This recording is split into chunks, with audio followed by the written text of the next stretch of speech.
Antichrist in the service of Israel. I have already shown from the scriptures that there are many antichrists and they appear under different names. Sometimes they preach a different Christ, other times they claim to act in the name of the true one and therefore are Christs, anointed ones, with a small letter. We have been recognizing such antichrists since the 1st century of the Christian era.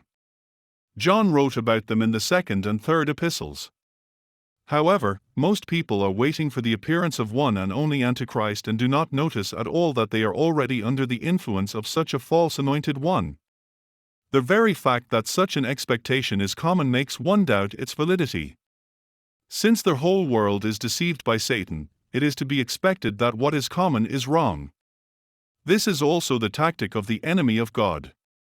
It is in his interest to present the Antichrist as a zealous servant of God. He also uses this method in his case. It is not in his interest to openly believe in Satan, but to lack faith that he exists at all, because then people lose their vigilance and do not seek their own safety. Likewise, it is in the hunter's interest that the victim is unaware of the existing threat, which is why the hunter behaves quietly as if the threat were not there at all. Satan is therefore interested in the Antichrist not being recognized, but on the contrary, in people constantly watching for his appearance. However, does this mean that such an Antichrist will never appear as a real person? It is difficult to answer this question unequivocally. It is very likely that such an individual will appear. In the Holy Scriptures we find only one statement that gives us grounds for believing that this could be the case. The term Antichrist is not mentioned there at all, but the description fits someone who could be one. 2 Thessalonians 2 verses 3-10. Let no one deceive you in any way. For that day will not come, unless the rebellion comes first, and the man of lawlessness is revealed, the son of destruction, who opposes and exalts himself against every so-called God or object of worship, so that he takes his seat in the temple of God, proclaiming himself to be God. Do you not remember that when I was still with you I told you these things? And you know what is restraining him now so that he may be revealed in his time. For the mystery of lawlessness is already at work. Only he who now restrains it will do so until he is out of the way. And then the lawless one will be revealed, whom the Lord Yeshua will kill with the breath of his mouth and bring to nothing by the appearance of his coming. The coming of the lawless one is by the activity of Satan with all power and false signs and wonders, and with all wicked deception for those who are perishing, because they refuse to love the truth and so be saved. Such terms as the man of lawlessness, the son of destruction suggest that it may be a human being, but the statement that he could have appeared at that time if something had not held him back and would have survived until the return of the true Christ seems to rule out a single person, because no one lives that long. It would be more likely to be some organization or institution. But let's assume that it is a specific person and that he appears shortly before the end of the appointed times. What prophecies could then describe the appearance of such an Antichrist? The statue in the book of Daniel ends with feet that are mixed partly of clay and partly of iron. Daniel himself explains this best, Daniel 2 verses 41-42. And as you saw the feet and toes, partly of potter's clay and partly of iron, it shall be a divided kingdom, but some of the firmness of iron shall be in it, just as you saw iron mixed with the soft clay. And as the toes of the feet were partly iron and partly clay, so the kingdom shall be partly strong and partly brittle. The kingdom derived from the Roman power will be divided. Although it does not say so directly, we can assume that these toes are 10. However, in this prophecy there is no mention of the Antichrist, or at most about the times when he may appear. Daniel in chapter 7 describes the end times once again, but with the help of a different vision, and then someone appears who speaks against God, so someone who we associate with the Antichrist. Daniel 7 verse 8. I considered the horns, and behold, there came up among them another horn, a little one, before which 3 of the first horns were plucked up by the roots. And behold, in this horn were eyes like the eyes of a man, and a mouth speaking great things. Daniel 7 verses 24-26. As for the 10 horns, out of this kingdom 10 kings shall arise, and another shall arise after them, he shall be different from the former ones, and shall put down 3 kings. He shall speak words against the Most High, and shall wear out the saints of the Most High, and shall think to change the times and the law, and they shall be given into his hand for times, and half a time. But the court shall sit in judgment, and his dominion shall be taken away, to be consumed and destroyed to the end. In the next 8th chapter we find another description of the same events and the same times. Daniel 8 verses 23 to 25. And at the latter end of their kingdom, when the transgressors have reached their limit, a king of bold face, one who understands riddles, shall arise. His power shall be great, but not by his own power, and he shall cause fearful destruction and shall succeed in what he does, and destroy mighty men and the people who are the saints. By his cunning he shall make deceit prosper under his hand, and in his own mind he shall become great. Without warning he shall destroy many. And he shall even rise up against the Prince of Princes, and he shall be broken, but by no human hand. Who will give him strength when the prophecy foretells that he will not be mighty by his own strength? The book of Revelation, chapter 13 answers this. Revelation 13 verses 1 to 18. And I saw a beast rising out of the sea, with 10 horns and 7 heads, with 10 diadems on its horns and blasphemous names on its heads. And the beast that I saw was like a leopard, its feet were like a bear's, and its mouth was like a lion's mouth. And to it the dragon gave his power and his throne and great authority.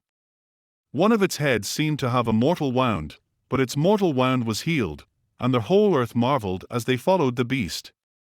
And they worshipped the dragon, for he had given his authority to the beast, and they worshipped the beast, saying, Who is like the beast, and who can fight against it?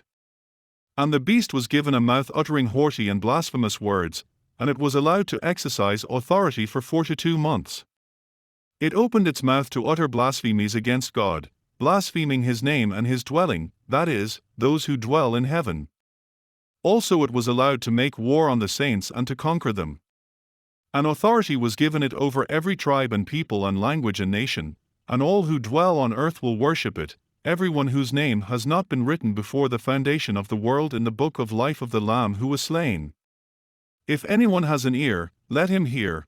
If anyone is to be taken captive, to captivity he goes. If anyone is to be slain with the sword must he be slain. Here is a call for the endurance and faith of the saints. Then I saw another beast rising out of the earth. It had 2 horns like a lamb and it spoke like a dragon. It exercises all the authority of the first beast in its presence, and makes the earth and its inhabitants worship the first beast, whose mortal wound was healed. It performs great signs, even making fire come down from heaven to earth in front of people, and by the signs that it is allowed to work in the presence of the beast it deceives those who dwell on earth, telling them to make an image for the beast that was wounded by the sword and yet lived. And it was allowed to give breath to the image of the beast, so that the image of the beast might even speak and might cause those who would not worship the image of the beast to be slain. Also it causes all, both small and great, both rich and poor, both free and slave, to be marked on the right hand or the forehead, so that no one can buy or sell unless he has the mark, that is, the name of the beast or the number of its name. This calls for wisdom. Let the one who has understanding calculate the number of the beast, for it is the number of a man, and his number is 666. All of these prophecies speak of the end times and of someone who will speak boldly against God. This could be our last and greatest Antichrist. So let's put these prophecies together. Revelation 13 verse 1. And I saw a beast rising out of the sea, with 10 horns and 7 heads, with 10 diadems on its horns and blasphemous names on its heads. The beast coming out of the sea is nothing more than the creation of the state of Israel by gathering people from different corners of the world. Perhaps water often symbolizes people and nations.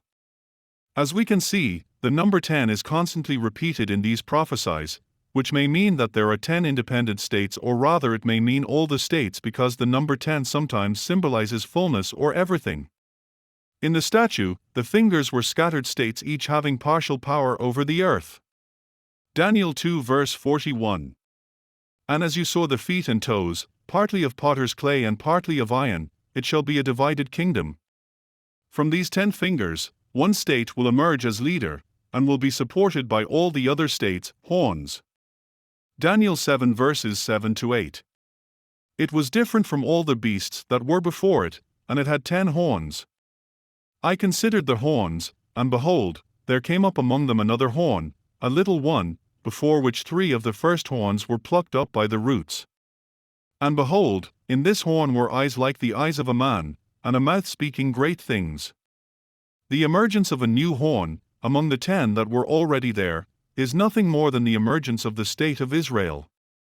The prophecy predicts that this horn will defeat, take the place of 3 horns.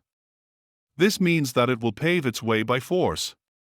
In the worst case, by force, i.e. through war, Israel will gain power and grow so powerful that it will seem bigger and stronger than the other horns, states. In the best case, it has already done this through secret actions, revolutionary upheavals in neighboring states.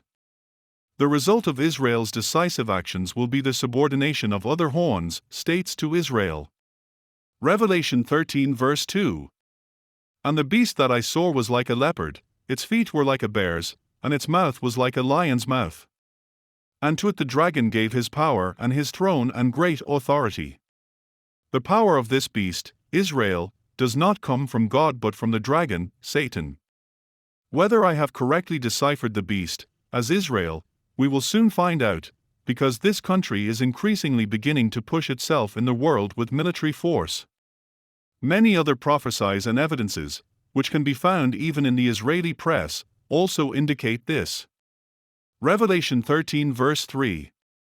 One of its heads seemed to have a mortal wound, but its mortal wound was healed, and the whole earth marveled as they followed the beast. The heads of the beast, none other than the guardians of Israel. There is a period in the history of this state in which this state existed only because its representatives made political arrangements with the bigger players. These bigger and stronger rulers were the actual kings of Israel until the moment when one of them, Rome, decided to end his care. In the year 70 of the Christian era, he destroyed the temple and later even forbade any Jew from entering Jerusalem. This was a mortal wound not for the head but for the beast. The healing took place only in 1948, and then Israel once again existed under the care of the Anglo-American power. This is the same beast on which the great harlot rides, and about which John wrote, that it was, is no longer, but will be again. Revelation 13 verse 4. And they worshipped the dragon, for he had given his authority to the beast, and they worshipped the beast, saying, Who is like the beast, and who can fight against it? Few people realize that Israel exists thanks to Satan, but interestingly even Orthodox Jews believe so. This is passed over in silence by the media, but thousands of religious Jews, despite not recognizing John's prophecies, still firmly claim that Israel is a tool of Satan. Is this why some accept this fact and worship Satan? There is certainly such a group, but they will certainly not admit it publicly, because it would put them in a bad light, but anyone who praises Israel's actions indirectly make an obeisance to Satan. Revelation 13 verses 5 to 6. And the beast was given a mouth uttering haughty and blasphemous words, and it was allowed to exercise authority for 42 months. It opened its mouth to utter blasphemies against God, blaspheming his name and his dwelling, that is, those who dwell in heaven. These events are certainly ahead of us. Israel is already performing the deeds of its father Satan, but they are still pretending to be sheep who do not want to but have to kill the evil wolves, the Palestinians. Revelation 13 verses 7 to 10. Also it was allowed to make war on the saints and to conquer them. An authority was given it over every tribe and people and language and nation, and all who dwell on earth will worship it, everyone whose name has not been written before the foundation of the world in the book of life of the Lamb who was slain. If anyone has an ear, let him hear. If anyone is to be taken captive, to captivity he goes. If anyone is to be slain with the sword must he be slain. Here is a call for the endurance and faith of the saints. These are announcements of terrible persecution of Christians. In fact, such persecution has never ended. Today, those who profess Christ are also killed and the world is silent about it. If it were not for the internet, we would never have found out about it. There is a conspiracy of silence, and who has power over the media? Currently, the Islamists ISIS have declared a caliphate and are famous for killing Christians exceptionally cruelly. Has anyone heard of them killing Jews in the same way? After all, Jews are everywhere and yet there is silence on this subject. They do not even want to give up on the falsified news on this subject. It is known, however, that the Israeli Air Force sometimes helps these Islamists in the fight against Syria. They are also financed by England and the USA. Revelation 13 verses 11 to 13. Then I saw another beast rising out of the earth. It had 2 horns like a lamb and it spoke like a dragon. It exercises all the authority of the first beast in its presence, and makes the earth and its inhabitants worship the first beast, whose mortal wound was healed. It performs great signs, even making fire come down from heaven to earth in front of people. While recognizing the first beast is not difficult, it is more difficult with the second beast.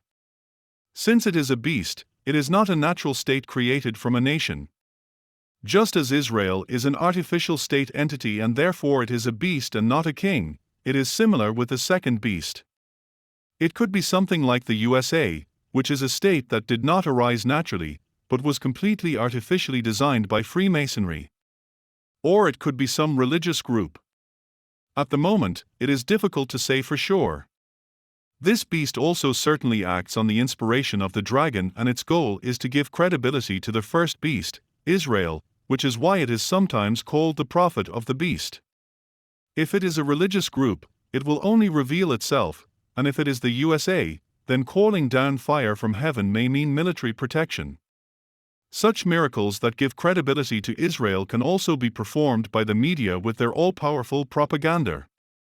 Revelation 13 verses 14 to 15, and by the signs that it is allowed to work in the presence of the beast it deceives those who dwell on earth, telling them to make an image for the beast that was wounded by the sword and yet lived. And it was allowed to give breath to the image of the beast, so that the image of the beast might even speak and might cause those who would not worship the image of the beast to be slain. So we have the beast, the prophet the beast, and now the image of the beast. The image is an even more artificial creation. There is no life in it until it receives it from the outside, as evidenced by the necessity of giving it life by giving it spirit. Is the image of the beast the Antichrist?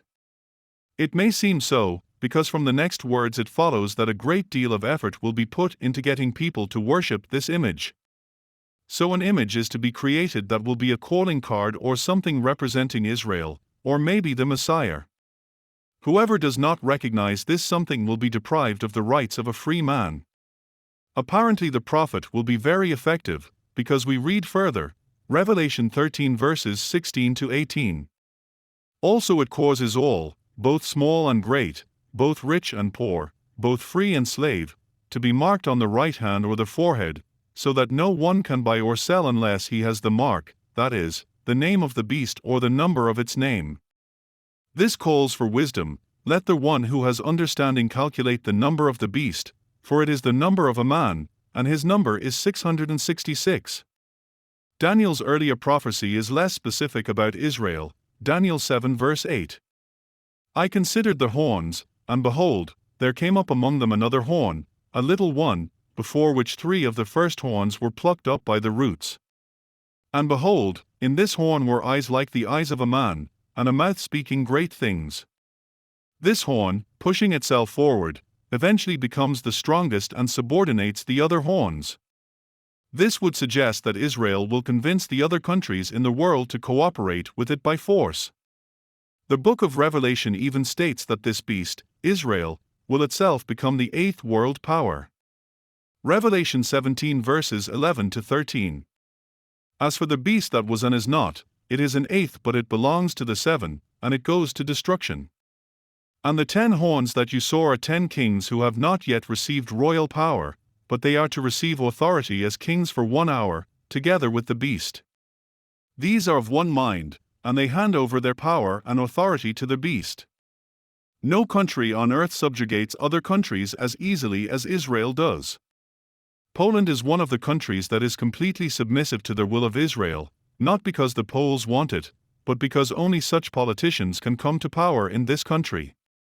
It happens that at the call of the Israeli government, All Polish ministers go there on the carpet and the Polish press is silent on the subject.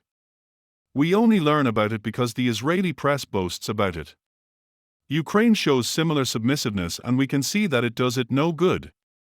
If Poland is drawn into a war with Russia, it will not be because the allied USA demands it, although the media may present it this way, but because it will be in Israel's interest. Most governments in the world are already obedient to Israel and the rest will succumb after a few military successes of this new world power. If these prophecies that we are talking about now have anything to do with the Antichrist, it means that this false Messiah will serve the interests of Israel. Revelation claims that whoever does not recognize the image of the beast, which probably means whoever does not recognize the Antichrist, will be persecuted, and this means large-scale control of people. Since the prophecies predict that initially the beast will work effectively, it is no wonder that many people, especially Jews, may finally recognize that their Messiah has come, because after all, he will make Israel a world power for a time and the whole world will actually serve them like slaves. Probably many Christians will also believe this because there are already many who are waiting for the great glory of Israel as if it were God's desire. Therefore, a great deception awaits us, and those who recognize that the Messiah is false will be physically and economically exterminated, but the final victory belongs only to those who do not accept the mark of the beast. Revelation 16 verses 1-2. Then I heard a loud voice from the temple telling the 7 angels, "Go and pour out on the earth the 7 bowls of the wrath of God."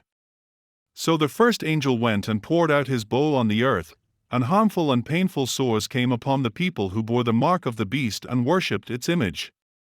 Revelation 17 verse 14.